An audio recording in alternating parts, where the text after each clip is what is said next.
ஒரு ஊர்ல மீரான்னு ஒரு இளம் ஓவிய கலைஞர் இருந்தா.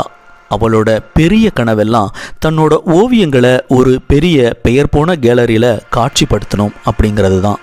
அதுக்காக அவ ரொம்பவே கஷ்டப்பட்டு வரைவா. ஆனா ஒவ்வொரு முறையும் அவளுக்கு வர்ற பதில் என்னவோ நாட் செலக்டட் அப்படிங்கிறது தான். மீராவோட நண்பர்கள் எல்லாம் பெரிய பெரிய வேலைக்கு போய் வாழ்க்கையில் செட்டிலே ஆயிட்டாங்க. ஆனால் மீராவுக்கு திரும்ப திரும்ப தோல்வி தான் கிடச்சிது. ஒரு கட்டத்தில் இதெல்லாம் நமக்கு செட்டே ஆகாது, விட்டுடலாம் அப்படின்னு கூட மீரா நினச்சா.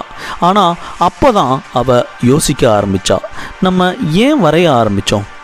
ஏன்னா ஓவியம் வரைகிறப்ப தான் அவள் உயிர்ப்போடு இருக்கிறதையே உணர்ந்தா. அப்போ தான் அவளுக்கு அது புரியவே ஆரம்பிச்சுது. அதனால் அவள் தன்னோட முயற்சியை கைவிடவே இல்லை. செவுத்தில் பெயிண்ட் உதிர்ந்து போயிருக்கிற ஒரு சின்ன அறையில் உட்காந்து வரைஞ்சிக்கிட்டே இருந்தா. தெரு ஓர கடைகளில் அந்த சின்ன சின்ன ஓவியங்களை விற்றா. ஆனால் ஒவ்வொரு தோல்வியும் அவளுக்கு ஏதோ ஒரு பாடத்தை கற்றுக் கொடுத்துக்கிட்டே தான் இருந்துச்சு. எப்படி இன்னும் சிறப்பாக நிறங்களை கலக்கிறது, எப்படி ஓவியம் மூலமாக ஆழமான கதைகளை சொல்கிறதுன்னு கற்றுக்கிட்டே இருந்தா. வருஷங்கள் இப்படியே ஓடிச்சு. ஒரு நாள் ஒரு முக்கியமான கலை கண்காணிப்பாளர் மீராவோட ஓவியங்களை ஒரு சின்ன கண்காட்சியில் பார்த்தாரு. அந்த ஓவியங்களில் இருந்த உணர்ச்சிகள் அவரை வேறு ஒரு உலகத்துக்கு கூட்டிட்டு போச்சு.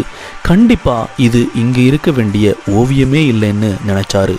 இப்போது எந்த கேலரி மீராவை வேண்டாம்னு பலமுறை நிராகரித்ததோ அதே இடத்துல மீராவோட ஓவியங்கள் பெருமையாக காட்சிப்படுத்தப்பட்டுச்சு.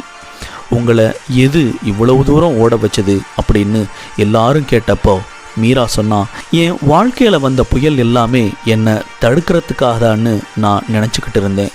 ஆனால் இப்போ தான் புரியுது அது என்னை செதுக்கிறதுக்காகன்னு. நிஜமான விடாமுயற்சிங்கிறது எடுத்த உடனே வெற்றி அடையணுங்கிறது இல்லை. உலகம் நம்மளை பார்த்து வேண்டான்னு சொல்லும்போது கூட நம்ம லட்சியத்தை விடாமல் பிடிச்சுக்கிட்டு ஒவ்வொரு சரிவையும் நம்மளோட வெற்றிக்கான தூரிகையாக மாற்றுறது தான் நம்மளோட வெற்றிக்கான ரகசியமே.